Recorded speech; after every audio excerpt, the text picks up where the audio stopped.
United Nations Convention on the Law of the Sea.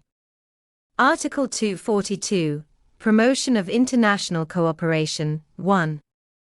States and competent international organizations shall, in accordance with the principle of respect for sovereignty and jurisdiction, and on the basis of mutual benefit, promote international cooperation in marine scientific research for peaceful purposes.